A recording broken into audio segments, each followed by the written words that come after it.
Olá, eu sou o Ney Machado, pastor da NCC aqui de Camboriú. Eu quero convidar você para assistir uma mensagem gravada em um dos nossos cultos aqui no domingo. Abra o seu coração e seja edificado através de uma palavra.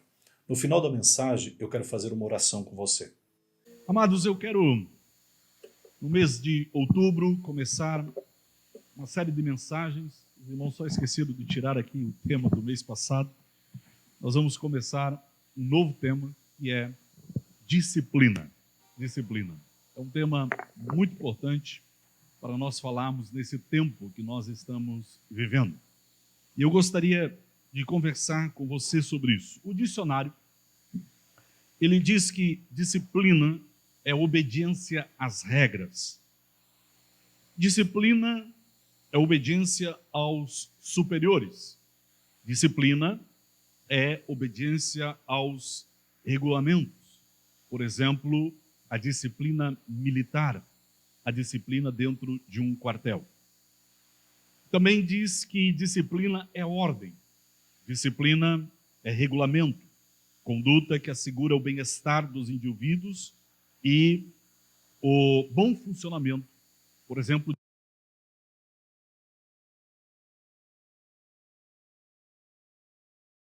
educação. Porém, o que nós vamos conversar durante o mês de outubro é sobre autodisciplina. Disciplina pessoal. E diz o dicionário que a disciplina, ou seja, a ordem, é a regra e a responsabilidade que determinado indivíduo ou grupo se impõe, orientação ou a imposição de terceiros. Disciplina é o ato de ser constante em algo. Disciplina é se dedicar no cumprimento de uma determinada tarefa. Disciplina, na grande maioria das vezes, deseja o alcance de um objetivo final. Aliás, segundo o dicionário, ter disciplina é fundamental para o bom desempenho de qualquer pessoa. Mas a mensagem desta noite é a autodisciplina na graça. Alguém já disse que as pessoas de sucesso fazem constantemente o que as pessoas normais fazem de vez em quando. As pessoas extraordinárias fazem constantemente o que as pessoas ordinárias. Dito isso, fica uma pergunta: como fica a disciplina pessoal na graça? Como ficaria a disciplina pessoal na graça? Nós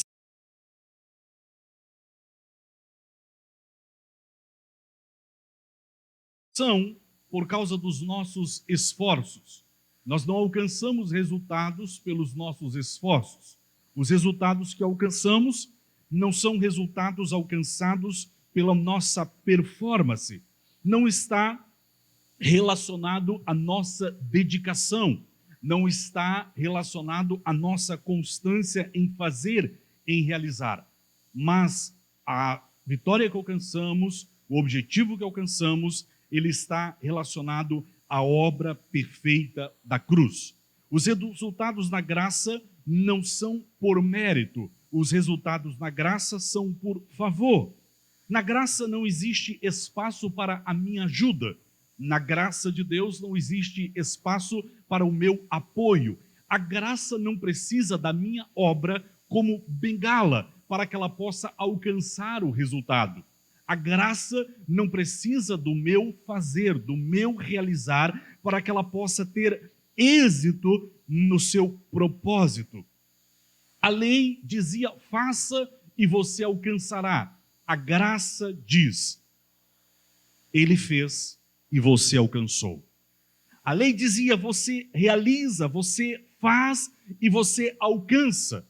Você obedece e você então é abençoado. Você cumpre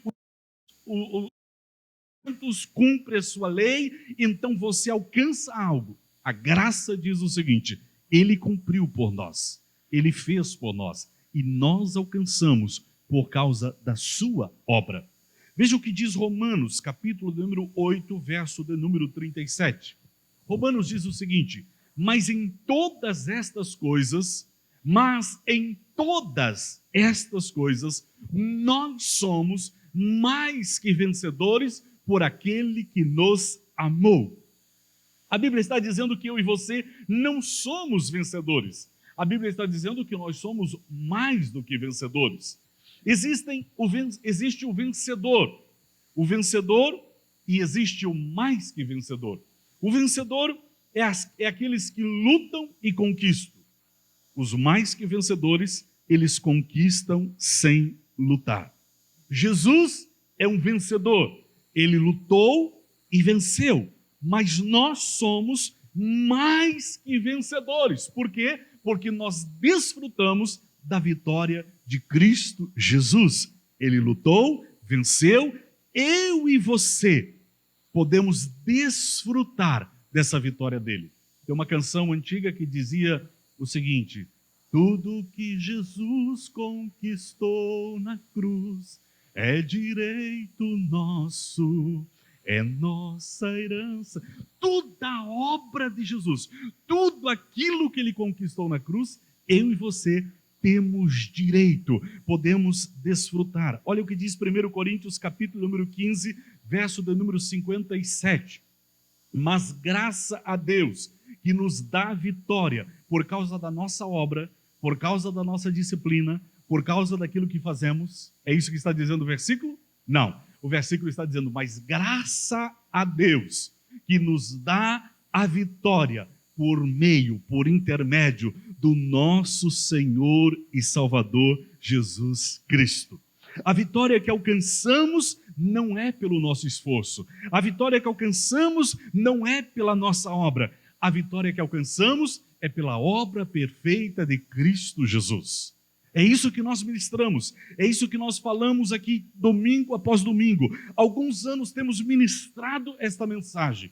Temos trabalhado por um bom tempo, por alguns anos, sobre algumas palavras. 3 delas são misericórdia, graça e justiça. Pastor, você não ia falar de disciplina? Olha, eu preciso fazer um pano de fundo, eu preciso fazer uma base para depois falar sobre autodisciplina. Eu preciso que você compreenda a graça, eu preciso que você compreenda a misericórdia, eu preciso que você compreenda a justiça. Só poderemos conversar sobre autodisciplina se você compreender o que eu estou falando sobre o que é misericórdia. Por exemplo, você sabe que misericórdia não é mais para você e para mim? Nós não devemos, não precisamos mais orar e dizer a Deus: Deus, tem misericórdia de nós. Não é mais para nós. Amém? Aleluia. Misericórdia não é mais para você. Pastor, como assim? Eu vou tentar explicar essas palavras, misericórdia, graça e justiça, da seguinte maneira.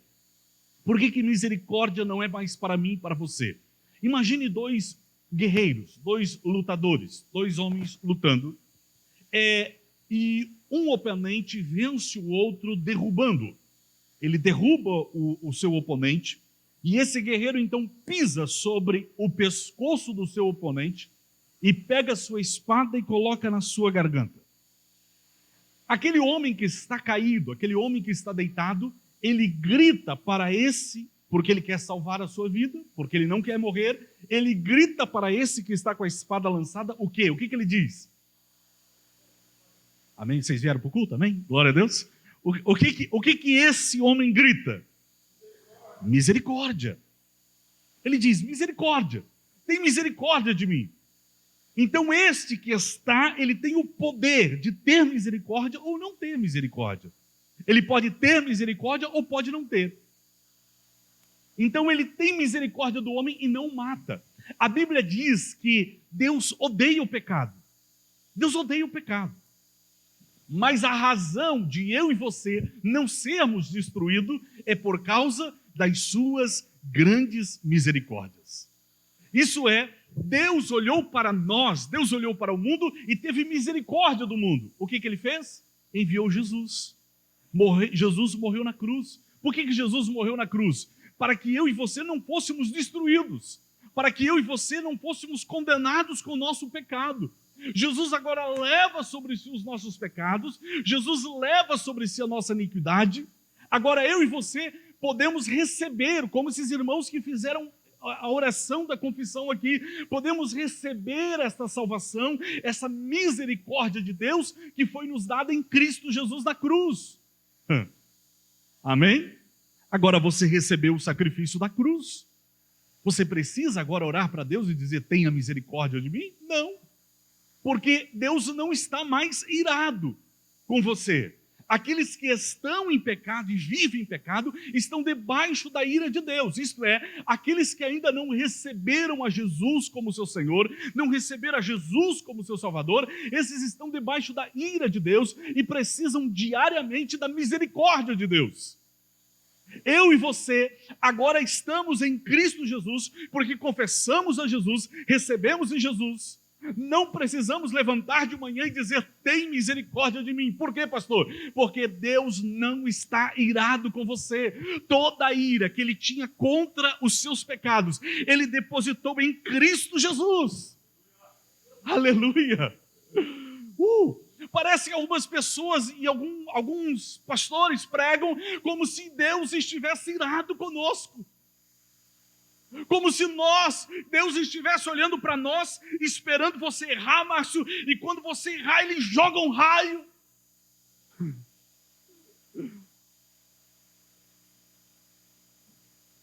Não, Ele teve misericórdia de nós. Aquele guerreiro que estava caído pede misericórdia, Ele tira a espada da sua garganta, tira o pé do seu pescoço, e Ele tem misericórdia daquele homem. Mas não apenas misericórdia, Ele levanta aquele homem. Ele traz aquele guerreiro, aquele que era o seu inimigo, aquele que estava lutando, tentando o matar, aquele que estava guerreando com ele. Agora Ele tem misericórdia, mas não apenas misericórdia, Ele levanta o guerreiro e Ele leva para a sua casa. E na sua casa, Ele dá pão e água. Não apenas isso, mas Ele dá um quarto para que ele possa descansar. Ele dá uma cama, Ele dá um banho. E Ele disponibiliza para este homem o cuidado no seu dia a dia. Isto é graça. Isto é graça. É favor imerecido. Éramos inimigos. Estava pronto a te destruir, mas tive misericórdia de ti. Mas a misericórdia não é apenas a faceta do meu caráter, não é apenas misericórdia, é também graça. Eu não apenas não te matei, mas como agora eu te dou sustento para você continuar tendo vida. Isto é graça. Aleluia! Isso é, Deus estava irado contra mim, contra você, Ele nos dá o perdão em Cristo Jesus, tem misericórdia de nós na cruz, mas não apenas isso, Ele nos dá graça, Ele nos dá favor, para que nós possamos viver esta vida agora em Cristo Jesus. Ele traz para nós sustento, Ele traz para nós tudo aquilo que nós precisamos para viver uma vida piedosa. Isso é graça. Você tem aqui comida, você tem aqui bebida, você tem aqui uma cama para descansar. O homem olha e diz: como que você está fazendo tudo isso por mim? Porque eu estou lhe dando graça, eu estou lhe dando favor imerecido. Você não merecia, você merecia morrer, você era meu inimigo. Agora não, agora eu tornei você o meu amigo. A Bíblia diz que quando nós estávamos no mundo, nós éramos considerados inimigos de Deus. Mas em Cristo Jesus fomos reconciliados com Ele. Agora nós não somos mais inimigos de Deus. Agora nós podemos chamá-lo de amigo.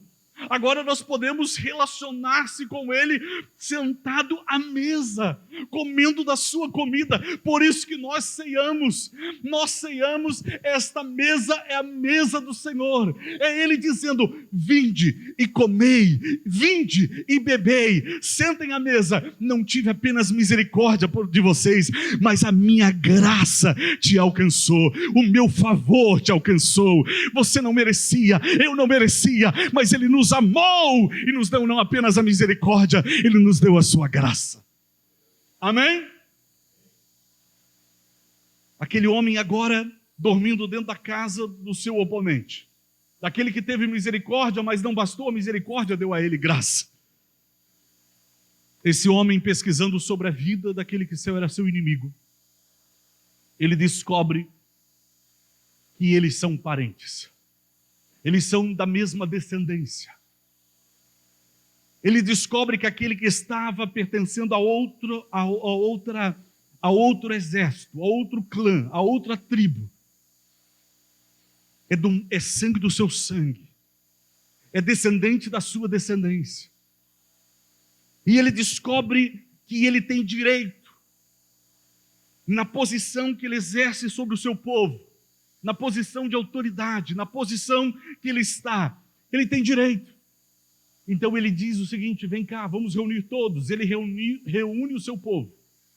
E ele diz: olha só, um dia este era meu inimigo, tive dele misericórdia, dei a ele graça, mas descobri que ele é sangue do meu sangue, ele é filho dos meus antecedentes.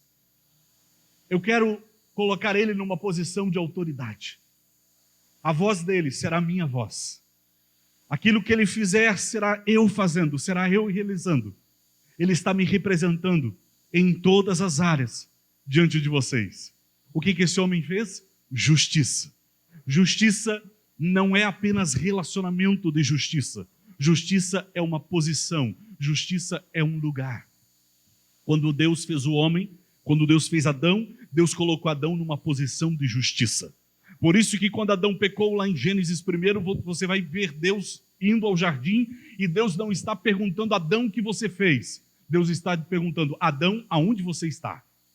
Por quê? Porque você estava, eu tinha deixado você numa posição de justiça e agora você não está mais nessa posição. Quando Adão pecou, ele não apenas pecou contra Deus, mas ele perdeu a sua posição. É a sua posição de justiça. Agora, não apenas esse homem tem misericórdia, não apenas dá ao seu oponente graça, mas coloca ele numa posição de honra e coloca ele numa posição de justiça. Isso é, a mesma natureza que existe em Cristo existe em nós. A Bíblia diz que nós éramos inimigos de Deus, mas agora estamos reconciliados com Deus em Cristo. Não somos mais inimigos de Deus e não chamamos mais Deus de amigo. Agora nós somos filhos de Deus. Assim como Jesus é, eu e você somos filhos de Deus, filhos amados do Pai. Quando Deus olha para mim e para você, eu e você não estamos mais andando nas nossas obras, na nossa realidade. Nós estamos em Cristo Jesus. Isso é, numa posição de justiça. Numa posição de justiça. Por isso que Romanos diz o seguinte: nenhuma condenação há para aqueles que estão em Cristo Jesus. Para aqueles que estão numa posição de justiça, não existe acusação, não existe condenação, não existe nada que pode destruir, porque eu e você temos a mesma natureza de Cristo. Nós somos reconciliados com Deus em Cristo Jesus. Quando você confessa Jesus como seu Senhor e Salvador, o Espírito de Deus vem fazer morada em você. E quando o Espírito de Deus mora em você, o Cristo ressuscitado, ele mora em você. Aleluia! Isto é justiça. Consegue compreender isso? Porque quando você nasceu, você nem tinha pedido para nascer. Aliás, quando você nasceu, você nem conhecia pecado. E de repente você se vê pecador, inimigo de Deus. Por quê? Isso é uma injustiça. Adão pecou. E agora eu e você estamos carregando uma herança de Adão. Mas agora em Cristo Jesus nós somos reconciliados com Deus. Porque Adão pecou, mas Jesus foi fiel até a morte. E nenhuma condenação há para os que estão em Cristo Jesus. Em Romanos 8, verso do número 5, verso do número 17, diz o seguinte: porque se pela ofensa de um só, olha só o que diz a Bíblia, pela ofensa de um só, pela ofensa de Adão, Adão pecou, e por causa do pecado de Adão veio a morte. A morte reinou. Qual é o resultado do reinado da morte? Guerra, fome, destruição, injustiça, corrupção. E podemos aqui ter uma lista de doença, enfermidade, praga, pandemia. Isso não é uma obra de Deus. Isso é uma obra do reinado da morte. Porque se pela ofensa de um só, a morte veio a reinar por esse, muito mais, fale assim, muito mais. Fale como quem crê, fale assim, muito mais. Uau! Muito mais! Os que recebem a abundância da graça. A graça não é para todos. A graça foi disponibilizada para todos, mas nem todos desfrutam da graça. Porque a graça, ela é recebida. A graça não é algo que eu conquisto. A graça é algo que eu recebo. A Bíblia diz que a morte reinou por causa do pecado, muito mais aqueles que recebem a abundância da graça. Sabe o que é a abundância da graça? Não tem apenas pão e água. Tem pão, água, tem pouso e tudo o que você precisa para viver uma vida de justiça. Tem tudo aqui. Isso é abundância. Não é por um dia, não é por 2, é por uma vida inteira e uma vida eterna. Isto é abundância da graça. Aqueles que recebem a abundância da graça e do dom da justiça, estes reinarão em vida. Não é quando morremos. Reinarão em vida por um só, Jesus, o Cristo. O que é reinar? O que é reinar? Reinar é influenciar. Na graça eu sou provido de tudo aquilo que preciso para reinar em Cristo Jesus. Eu recebo a graça para reinar. Pastor, o que é reinar? Não é mandar sobre o outro, não é governar sobre o outro. Reinar é servir. Reinar é influenciar. Isto é reinar. E agora eu recebo a abundância da graça para isso. Eu recebo a abundância da graça. Não preciso fazer para ter. Eu preciso crer. Aqueles que creem declaram. Aqueles que declaram recebem. Aqueles que recebem desfrutam. Não existe uma obra que eu consiga fazer. Não existe algo que eu consiga realizar. Não é pelo quanto você congrega, não é pelo quanto você ora, não é pelo quanto você dizima, não. É por quanto Cristo fez, por quanto Cristo realizou, por quanto Cristo alcançou. É por causa disso. A maioria das igrejas, elas dizem o seguinte: agora você está em Cristo Jesus, você tem que orar, você tem que jejuar, você tem que ler a Bíblia, você tem que fazer isso para você alcançar uma posição de justiça, uma posição de santidade. Nós pregamos o seguinte: Cristo Jesus já fez. Agora eu e você partimos daqui, já está feito, já está realizado. Aquilo que as pessoas estão buscando, eu estou dizendo para você, você já tem. Cristo já fez, Cristo já realizou para você. Irmãos, eu vou encerrar, mas eu precisaria de mais 3 cultos que você viesse para dar continuidade a essa mensagem. Porque eu nem entrei na autodisciplina. Mas eu queria só que você compreendesse esse primeiro ponto, essa primeira pasta. Primeira base, esse fundamento a respeito do que nós vamos falar de autodisciplina. Porque como termos autodisciplina na graça, se pela graça não é pelas nossas obras, é pelas obras de Cristo, é por aquilo que Ele fez, é por aquilo que Ele realizou. Veja bem, para nós encerrarmos, 2 versículos. O versículo de Colossenses, capítulo do número 3, e o verso do número 17. Veja bem, tudo quanto fizerdes,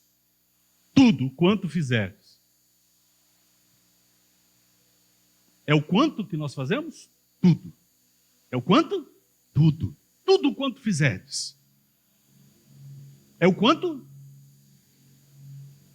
Tudo quanto fizerdes.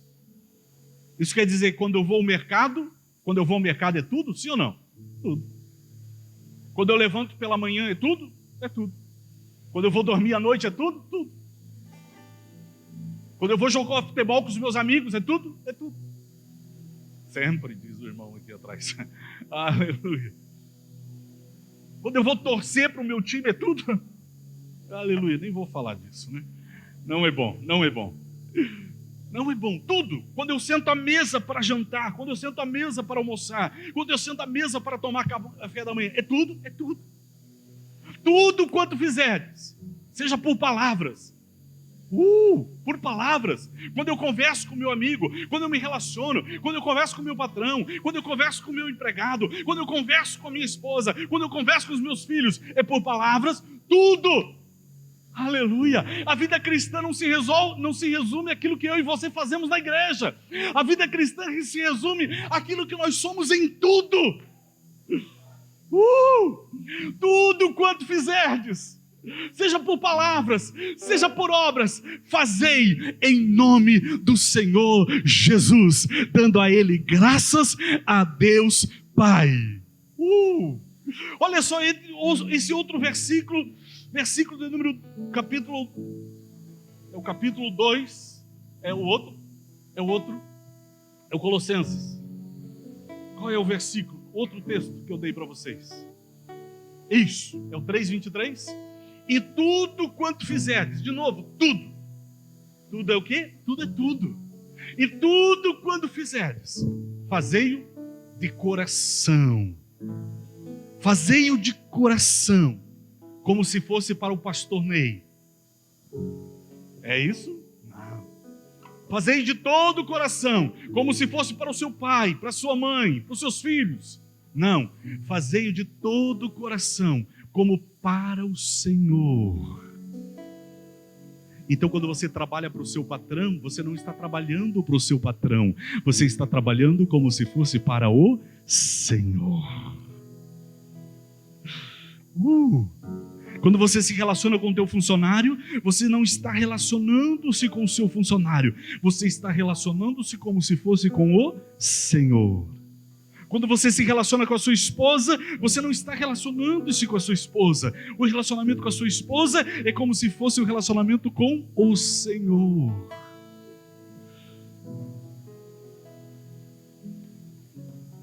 A autodisciplina não está firmada naquilo que nós fazemos, mas a partir de onde e para quem fazemos.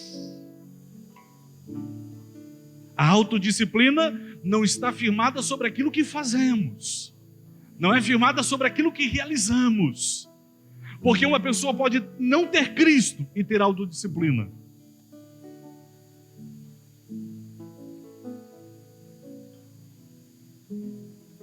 Mas você que tem Cristo, a autodisciplina não é aquilo que você faz, não é aquilo que você realiza, mas é a partir de qual plataforma que você faz.